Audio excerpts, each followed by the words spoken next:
Welcome to William & Mary TV's Flathead Insider Election Edition. I'm Lauren Stevenson.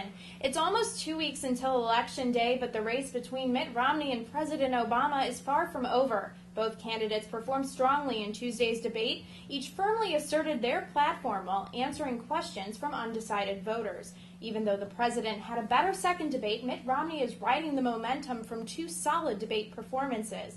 This week's Gallup Daily tracking poll said Romney has a 52 to 45% lead over likely voters over President Obama, a lead that didn't seem possible just 2 weeks ago. But some other polls show the two men are in fact closer in the race. The latest NBC News Wall Street Journal poll shows the men are tied at 47% among likely voters. Among registered voters, the president leads 49% to 44%. Ahead of Monday night's last presidential debate, we welcome back to the show Tyler Johnson, chairman of William & Mary's College Republicans, and Zach Woodward, president of William & Mary's Young Democrats, to discuss the latest news in this exciting election. Welcome back to both of you. Thanks for joining me. Thank you for having us. Thank you. So, what a debate. Can we just start?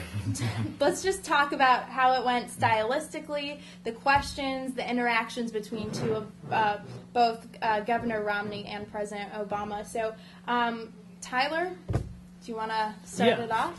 Yeah, I mean, I thought the debate format was really interesting. I thought some of the questions were way out in left field. I think that, you know, it was basically a statistical tie. CBS poll right after said that Obama won 39%, Romney 30%, tied 33%. So I think that it's not really going to change the minds of very many undecided voters. But I think President Obama did have a stronger performance. But I think that, you know, some of the questions were kind of odd and not really the important issues that most voters are deciding between. Specifically, the one I'm thinking of is the one guy just asked, why should I vote for you? You know, that just wasted everyone's time as the candidates pumped out their stump speeches that they've given 100 times along the campaign trail. So I think, you know, stuff like that didn't really help undecided voters really make up their minds. But in general, it was interesting. Yeah. And I agree with Tyler. Actually, the one question that I really did have a problem with was the why should I vote with you for you question. It didn't seem like it was a waste of time. But overall, I enjoyed the format. I think you got to see a good interaction between the candidates and prospective voters, and specifically undecided voters. So I enjoyed that. The one thing that I'm always concerned about going into a town hall style debate is that sometimes the candidates sort of get away with vagaries or platitudes or just sort of skirting away from the issues. But I think that Candy Crowley did a great job with moderating and keeping both of the candidates on track and on message. Now, Tyler, what did you think of Candy? Yeah, I mean, I'm gonna disagree. She answered President Obama's question for him and then came out on CNN the next day and walked the comments back. So I think that, you know, that's not really the job of the moderator. I was pretty disappointed because the day of the debate, she came out and said, hey, both campaigns agreed to this set of rules, and I'm just going to get rid of them. And, you know, that's not really the moderator's job. I think she was trying to steal some of the headlines. And, you know, I think that everyone's watching to listen to the candidates and not the moderator. Zach, well, I feel like you have an issue with that. I have two issues. I think with the answering the question for President Obama, you're talking about the Benghazi question. Yeah. I think I don't think she quite answered it for him. If you read the full transcript, if you go back, we seem to have forgotten the second part of what she said, Candy Crowley, when responding to Governor Romney's allegations that President Obama did not call the attack in Benghazi an act of terror. She responded, he did use the phrase act of terror, but you are right. It did take the administration a little bit longer to label it as a terrorist attack. But, yeah. She did immediately follow it up because there was, and Governor Romney even prompted Candy to with the question of what exactly was the response. Yeah, but that was after she had corrected him. But like I said, I don't think that's the moderator's place, really. Yeah, you know? which brings me to my second point. You're right. The two candidates did both agree to memoranda of understanding regarding what the moderator's role will be, but Candy Crowley never agreed to that. We knew going into this debate that she would be playing a more active role as the umpire, and I think since she contained herself just to the umpire role, she did a great job as moderator. I will say, I'm not putting my opinion out there, but as a moderator, you gotta, kind of feel sorry for them. Poor Jim Lair, poor Candy Crowley, Martha Raddatz, she even got some backlash. It's a tough job, It's a tough job, and everyone in the media was saying, thank God it's not me. So, moving on, Governor Romney continued to criticize President Obama's economic record.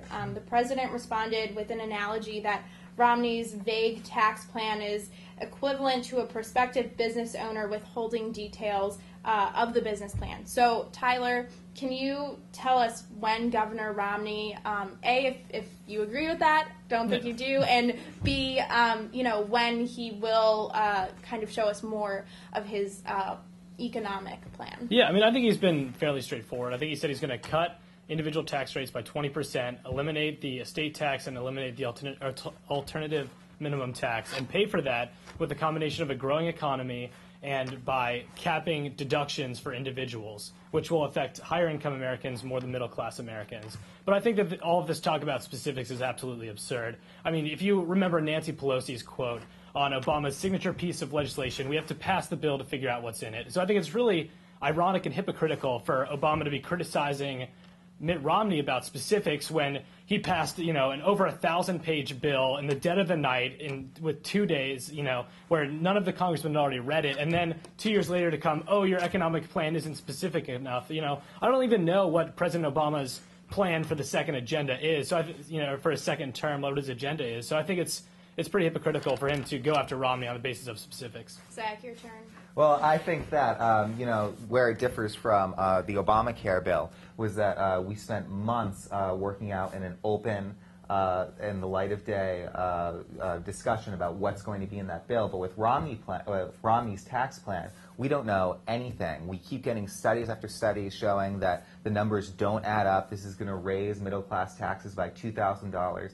And when you hear that you may pay $2,000 more a year in taxes if Romney is elected, you want specifics. And so they can charge that it's hypocrisy. They may try to skirt from the issue, but when I'm being told that I may end up may have to pay more in taxes, I want specifics, and Governor Romney just isn't giving them. Well, going along with that, President Obama said he cut taxes for the middle class by $3,600. Yep. The Washington Post fact-checked this. They said the number is a bit misleading. They said the cuts were in smaller increments over 3 years. Yep. So how do you respond to that, and can you identify his specific tax cuts and plans for the middle class? Yep. Obviously something that was touched upon a lot during the debate last week. All right, so that $3,600 comes from two different tax cuts. One was I believe it was called the Make Your Work Pay, which was $800 in over 2 years, so that's $1,600 right there. And the second one was the Social Security payroll tax cut, which President Obama really had to twist the Republicans' arm in order to get. The Republicans did not want to give that to the American people, and that was $1,000 over 2 years. So that's where so that's $2,000. So that's where the $3,600 figure comes from. And in terms of tax cuts for companies, there are 18 individual tax credits that he's given over his term. So those are the specific tax cuts and tax incentives that President Obama is talking about when he says $3,600 and lowering taxes for middle-class businesses. Now I'm going to let Tyler respond. Yeah. I mean, I think, you can go out there and you can say that, hey, I cut these taxes in these two specific issues. But if you're raising taxes more at the same time, then it kind of cancels it out. If you look at Obamacare, like the devastation that would have on small businesses. President Obama himself has said that he wants to raise taxes on 3% of small businesses. That 3% of small businesses employs a quarter of America. So I think, he's pretending like he's this champion of small business. And at the same time, the unemployment rate is terrible. There's 23 million people unemployed. And I don't think that the American public really believes him when he says he's the champion of small business. He cut taxes. Everyone knows that President Obama wants to raise taxes. He's a big government guy. He likes the unions. He likes the clean energy companies. But when it comes to the average small business on Main Street, he wants to raise their taxes. He wants to have health care mandates for them, for their employees. He's just not the president for that sector of the economy. Now, both sides in all the debates, and I'm sure, Monday night in the final presidential debate, both sides are always, being fact-checked afterwards, and both sides are found to have been a little guilty of, spinning everything, changing the numbers. Do you think I know it's a part of politics, and we all love the pageantry of debates, but when, there are undecided voters out there, and they are watching these debates, and they're throwing out these numbers that don't always add up. I mean, do you think that that that is a good part of our democracy? I don't think anyone would say that, but how do you respond to that? Well, I think that a great part of our democracy is the work that's done by the fact checkers. So sites like PolitiFact and Washington Post has a good thing where they assign Pinocchios to every little statement that's done in debate. So I was once talking to a woman over the phones during a phone bank who was an undecided voter, and she brought up that same point. She said it's so hard to tell in these debates. You know, we keep getting all these facts. How do we know whom we should believe? And I say, go to those fact-checking sites. Every time I post something on Facebook, I always make sure to fact-check it myself. It's really up to every individual person. The campaigns are going to be the campaigns. The candidates are going to be the candidates. Make sure to go to the fact checks. They're reliable. Yeah. Tyler? Well, I mean, I would completely disagree. I think that, you know, the fact-checking sites, you know, well, I wouldn't say they're, like, biased one way or the other. They have their own agenda. They don't fact-check every statement. They use quite a bit of discretion on which statements they're going to fact-check, which ones they don't. So it's really hard to, you know, get it determined. And, like, how do you decide, you know, what the facts are? Like, both sides are going to have different ways to interpret the same statistic to say whatever they want. Yeah. So, you know, I think that it's really hard for fact checkers to be unbiased, and I think that, you know, there's different fact checking sites that each have, you know, different fact checking views, and they don't, you know, they can't fact check every number that everyone says. So, you know, they have to pick and choose, and then that is unreliable information, and then they try to make judgment calls on, you know, like whether or not the candidate was trying to mislead. And I think that, you know, if you're gonna, like PolitiFact, for example, you know, first they check out the numbers to see whether or not they add up, and then after that they, you know, have mostly true and mostly false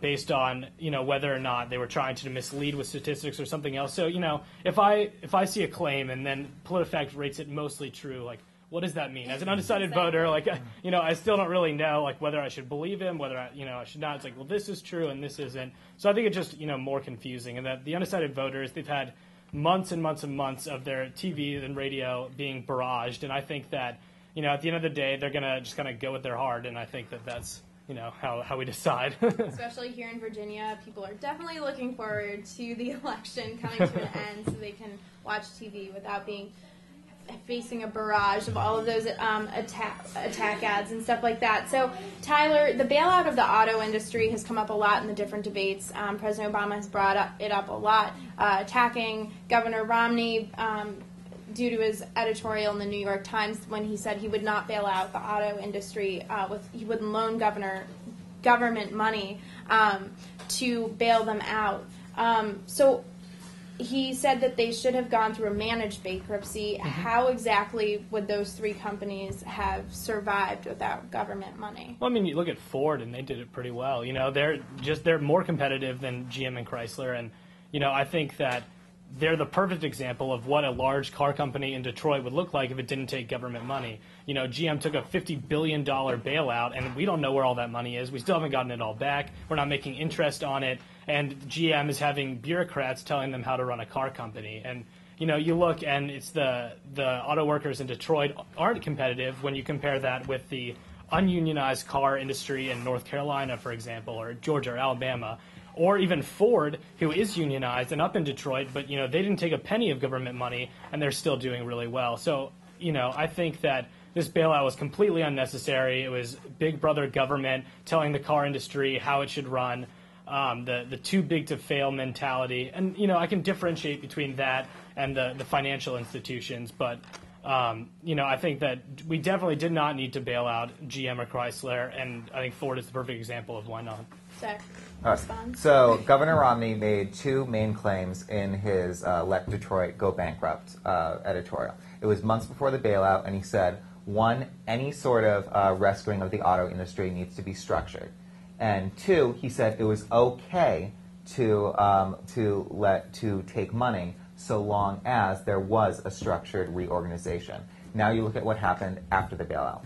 All companies went through Chapter 11, so they did go through a structured reorganization, even GM and Chrysler, rather, which took government money. Even though they took the bailout, they went through a structured reorganization, and now they are more competitive, and it did not go along with Governor Romney's prediction that it would be the ultimate undoing of the auto industry. And the other point, which is going off of what Tyler said, that Ford didn't take government money, what they did do, though, was they took out a line of credit from the federal government, and that gave them a security net so that they could do the changes which were similar to GM and Chrysler's changes to allow them to be more competitive. So while they didn't take money, they did get assistance from the federal government in the form of a credit line that gave them a level of security that was needed. Yeah, but I mean, I would have argued that that's what we should have done for all the companies. And, you know, the structured resettlement that the government did with GM and Chrysler, you know, made sure that it was the UAW, the unions, the campaign contributors to President Obama's 2008 and 2012 campaigns that were paid back before the investors, which is, you know, a flagrant violation of contract law. So, you know, I think that this was just another opportunity of the Obama administration to give kickbacks to his supporters in the 2008 election. And, you know, I definitely don't think that it was a necessary or a wise choice on how to spend. But that goes taxpayer against money. what Governor Romney was saying before the ballot, which is that it's okay to take money so long as you go through the restructuring Yeah, but it's process. not okay to take taxpayer money and give it to the unions as your supporters. The unions didn't like rob the American people or anything. It's a repeated Republican attack on unions, which aren't responsible for this crisis. Yeah, the average UAW worker makes $150,000 in payroll and like what is the term? Like amenities like healthcare, Social Security, that kind of stuff. A year, which is like completely ridiculous for an unskilled, you know, worker in a factory in Detroit. When you look at the average salary among American workers, and it's why Detroit is not as competitive as the other car companies. I don't agree with that at all. I mean, it just doesn't jive with the facts. The unions are continuously a scapegoat for the Republican Party. They weren't responsible for the auto industry's downfall. And if you want to end up like the auto workers in East Asia, by all means, but that's not the vision that I have for America. What about the auto workers in North Carolina? All right, well, obviously, we can agree to disagree. Let's move on to something that made a lot of headlines, I think also a lot of Halloween costumes. Tyler, again, Mitt Romney, they were asked about one of those girls, one of the girls in the audience asked about equal pay for equal work, women's rights in the workplace. Governor Romney did talk about how his cabinet had a lot of women in it. And how he believed women should have a place in the workplace, a part in the workplace, in equality. However, then he made a phrase which obviously has gotten way blown out of proportion in the media, but his comment on binders full of women, that he was saying it was a travesty that they had to actually go out and ask other companies or ask people like headhunters and people like that for qualified women to work for him. He's gotten a lot of flack for that. How is Mitt Romney trying to appeal to undecided voters, specifically women, especially after this, I guess what you could call a gaffe in the debate? Well, I mean, I think it's hard to take somebody out of context when 60 million people are watching the debate. So, you know, I don't really think that has traction anywhere other than the Democratic base. But I think that, you know, it was pretty hypocritical of Obama to attack Romney on equal pay when, you know, a report came out last April that said that, you know, on average, women in the White House make 18% less than men. So, you know, I think if Obama wants to get serious and talk about equal pay, you know, starting from the top as an example, then I think that, you know, he needs to start first with his own White House, and then he can start dealing with the rest of the country. But I don't think this is any, you know, of a different note from the Romney campaign. They've always been, you know, for equal pay in the workplace, for, you know, women's rights in the workplace. Like, I don't really see this as like a main campaign issue, and I don't really think that the two candidates really disagree on it. They've been, and I'll let Zach respond. I do want to broaden this a little, but Mitt Romney his campaign has said that he is for equal pay in the workplace, but he has not supported the Lilly Ledbetter Act, or he has refused to say whether he would or wouldn't. So if you can address that, and then Zach, also, you know, abortion has come up in the campaign, birth control. Mitt Romney released a new ad, so if you wanted to talk about that as well. Yeah, I mean, I think that, you know, one of the main shortcomings of the Democratic campaigns this year are to think of minority groups as issue-specific voters. So whether it's women and abortion, or Hispanics and immigration, or gays and gay marriage, like, I don't think that the Democratic Party is doing itself justice by assuming that these groups are issue-specific voters. I mean, if you look at the USA Today poll from last week, Romney is behind 1 point with women when it's, usually like a 10-point spread. So I think that he has adequately addressed, all women's concerns. And with women making up a majority of the workplace, I think that, they're just as interested in the economy, which is what Romney wants to talk about, as everybody else in America. And I really think that him hammering that point home is not, he's not appealing to women and Hispanics and gays and whoever. He's talking to America. He's talking to Americans. He's talking to the middle-class Americans who work to provide for their families. And I think that, his message has universal appeal, and you don't have to divide and break up people into interest groups to talk to them as President of the United States. Zach?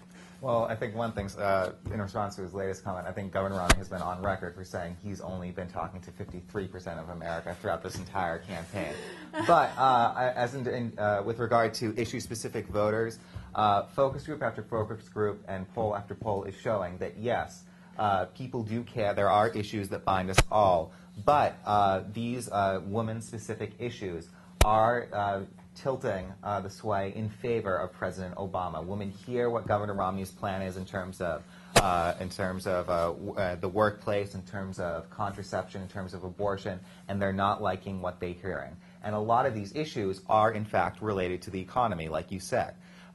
If you are a woman and you're only making 77 cents on every dollar that a man's making, that's thousands of dollars a year. You start calculating that in, can I afford to send my child to college? So these are economic issues for women, and that's what makes it important. What we need is not a governor who says he makes a good example. And in fact, if you look, the Boston Globe, a few days after the debate, came out with an article that said his administration was actually a pretty poor example. There were fewer women in his cabinet upon leaving office than there were before he entered office.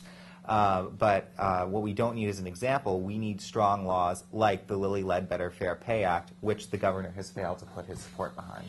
I just want to bring up, Tyler, you'll have a chance to respond. The latest NBC News Wall Street Journal poll was released this morning, and it shows that the president leads among women voters 51 to 43%.